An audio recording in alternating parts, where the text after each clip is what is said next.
네, 보신 것처럼 헌법재판소 헌법 불합치 결정으로 오는 2018년부터 주민등록번호를 변경할 수 있게 될 것으로 보입니다.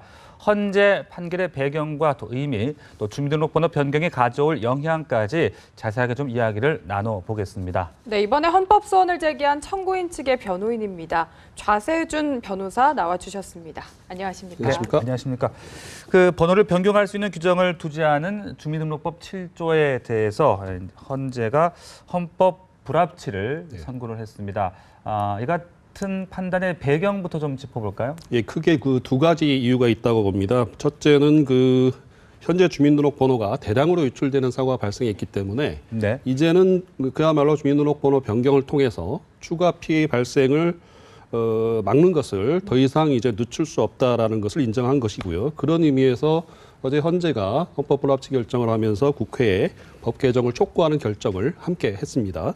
네. 두 번째로는 그 현재의 주민등록번호가 사실은 그 자체의 개인정보가 이제 많이 포함이 되어 있고요.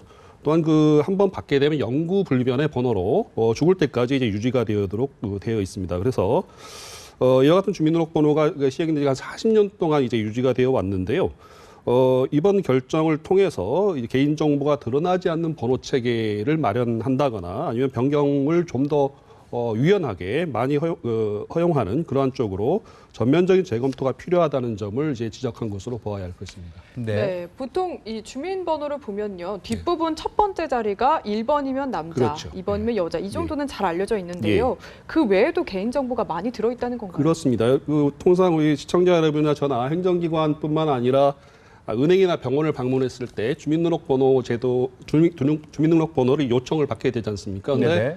주민등록번호를 내가 말하는 순간에 생년월일이나 성별 이런 것들이 그대로 노출이 되게 돼 있고요. 뿐만이 아니고 은행이나 병원에서는 이 주민등록번호를 기본으로 해서 계좌 내역이나 치료 내역 등을 이제 함께 관리를 하고 있습니다. 그래서 주민등록번호가 마치도 이제 그 키 데이터라고 하는데요. 연결자로 이제 사용이 되면서 주민등록번호에 여러 개인정보가 이렇게 연결되어서 관리되고 있습니다. 그래서 주민등록번호가 유출이 되면 그런 개인정보들도 줄줄이 이제 따라서 유출되는 이런 문제점들이 있는 것이죠. 네, 그 번호 변경 금지가 이제 위헌이라는 헌법소원을 내셨었는데 어떠한 동기에서 내시게 된 건지도 궁금합니다.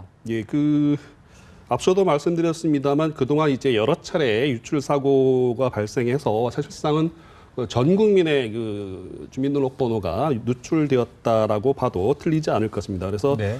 아마도 40년 전에 주민등록번호 이 제도가 도입될 당시에는 지금처럼 그렇게 광범위한 유출이나 이런 것들을 예견하지 못했을 수도 있을 것입니다. 그래서 하지만 그 이후에 이제 주민번호가 전산으로 이제 관리가 되고 광범위하게 사용되다 보니까 한 번 사고가 났다면 이제 대량 유출 사고가 이제 발생하게 되는 것이죠.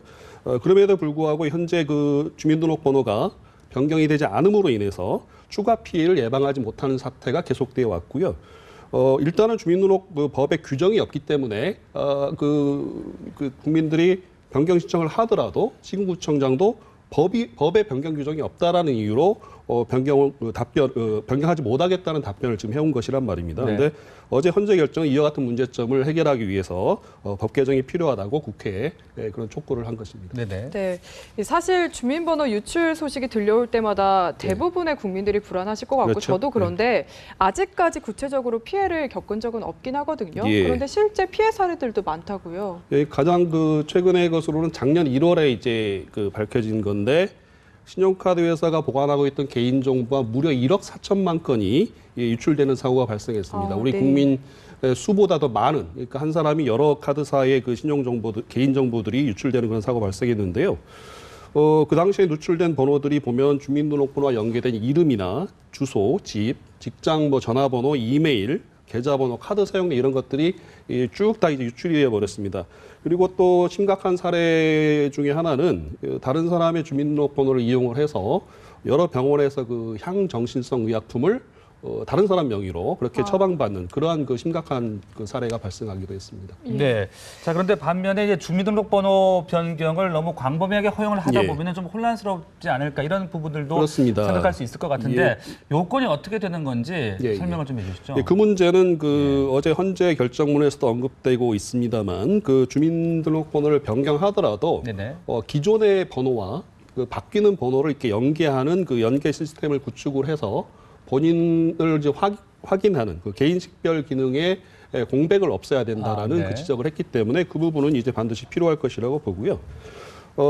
하나 예를 든다면 그 혼란의 문제는 아마 이런 부분에서 바라보면 어떨까 합니다. 그 2010년 이후에 예전에는 이름 그 개명이 상당히 힘들었습니다만 그랬었죠. 예. 2010년 이후에 이제 신청을 하면 거의 이제 법원이 이제 허용을 해주고 있고요. 네네. 그게 1년에 통상 한 16만 명 정도가 이름을 개명을 하고 바꾸는데 그로 인해서 이제 혼란이 있었다라는 사례는 크게 이제 보고된 바가 없기 때문에 네. 헌재 결정에서도 그 부분을 인용했습니다만 번호 체계를 바꾼다 하더라도 그런 연계 시스템이나 이런 것들을 구축한다면 그런 혼란은 그 예상보다 크지 않을 것이라고 생각을 합니다. 네. 네. 이번 이제 선과 관련해서 누리꾼들 반응도 살펴봤더니요. 이게 돈 많은 범죄자들이 신분을 세탁하는데 예, 예. 이용되지 않을까 하는 네. 우려도 있더라고요. 여기에 대해서는 어떻게 보시나요? 예, 그 신분 세탁용으로 이제 주민 번호 변경을 하는 이제 극단적인 사례가 이제 발생할 수도 있고 그 부분을 이제 지적하시는 분들도 있습니다만 그와 같은 사례는 예를 들어서요, 이제 법 개정을 하는 과정에서 범죄 은폐 목적이랄지 아니면 부정한 금전적인 이익을 얻기 위해서 변경을 이제 신청하는 사례라든가 네네. 불법 목적이나 이런 부분들을 행정기관 내지는 법원이 그 신청한 사람의 사례를 검토를 해서 심사하는 그 체계를 둔다면 네. 그런 악의적인 용도로 이제 번호 변경을 요청하는 그런 사례는 충분히 막을 수 있다고 네. 생각합니다. 그러니까 무조건 신청한다고 다 되는 것이 아니고 그렇습니다. 좀 심사를 잘 해서 예, 그 부작용을 좀 최소화해야 되지 않을까 그렇습니다. 싶은데요. 그런데 만약에 번호를 바꿨는데 또 내가 어떤 유출 피해를 당했다. 그러면 또 바꿀 수 있고 또 바꿀 수 있고 이래야 되는 그렇죠. 걸까요?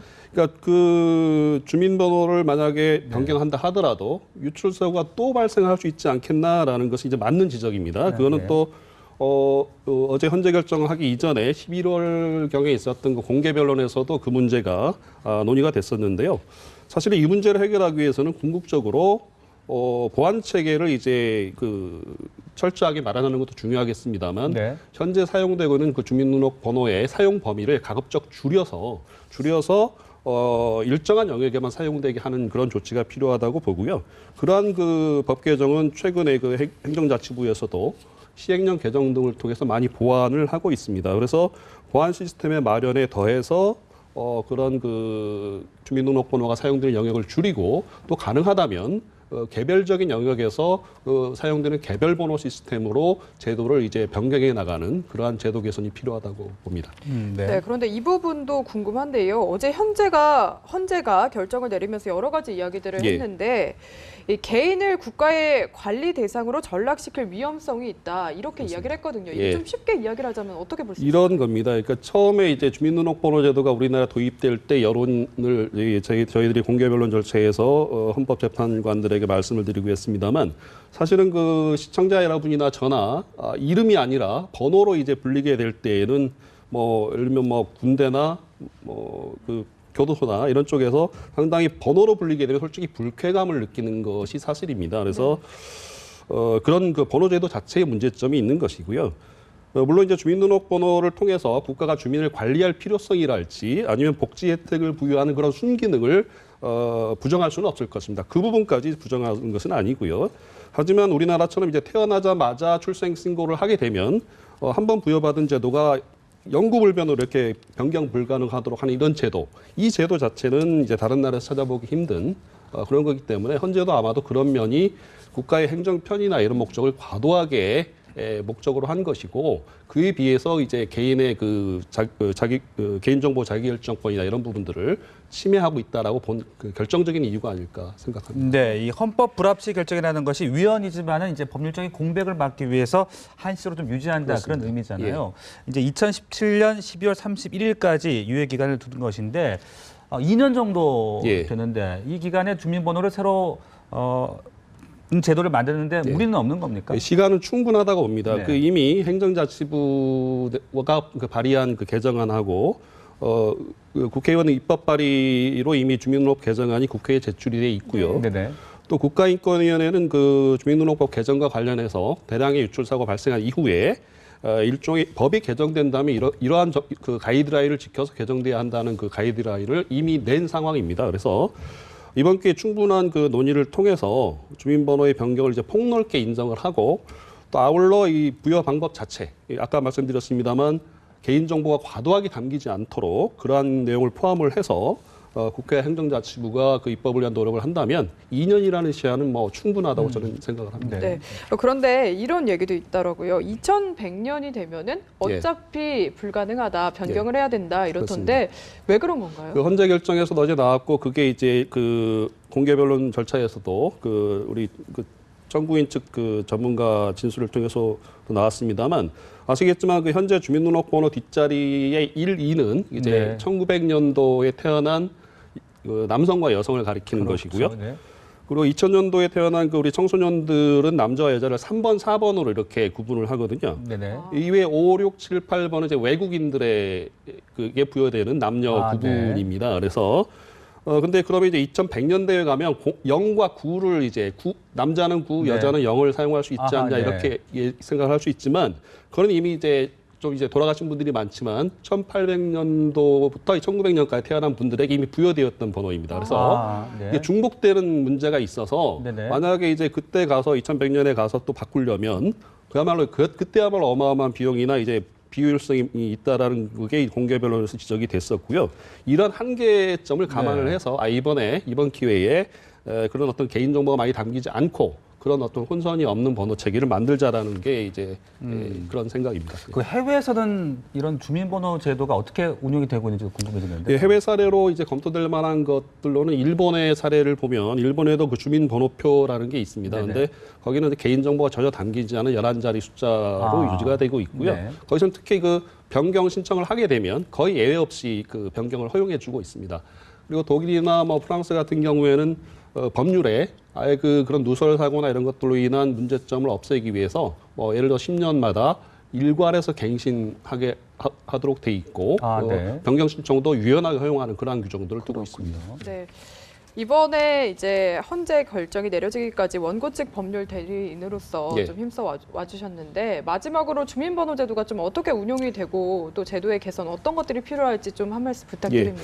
그 사실 어제 헌법재판소 결정은 40년 동안 그 유지되어 온 현행 주민등록번호 제도의 문제점을 개선할 수 있는 중요한 계기를 제공했다는 점에서 대단히 의미 있는 결정이라고 생각을 합니다. 사실 뭐 이제 공은 국회로 넘어간 셈인데요. 헌법 불합치 결정을 이제 헌법 불합치 상태를 해소하는 거는 빠르면 빠를수록 좋다고 저는 생각을 합니다. 그래서 뭐 이번 결정이 이제 헌법소원의 청구인들이 된 분들이나 아니면 오랫동안 이 주민등록번호 제도의 문제점을 지적해온 시민사회단체나 전문가들의 의견이 이번 헌재 결정을 이끌어내는데 결정적인 역할을 했다고 저는 생각을 합니다. 그래서 네. 국회 행정자치부가 앞으로 이런 입법 개선안을 마련함에 있어서도 이런 전문가나 시민사회 진영의 의견을 충실히 들어가지고 아마 그 헌재가 어제 그 결정에서 말한 대로 전면적인 개편이나 이런 것들을 신속하게 검토해 주시기를 바랍니다. 네, 알겠습니다. 지금까지 좌세준 변호사와 함께 주민등록번호 제도에 대해서 자세하게 말씀 나눴습니다. 고맙습니다. 잘 감사합니다. 들었습니다.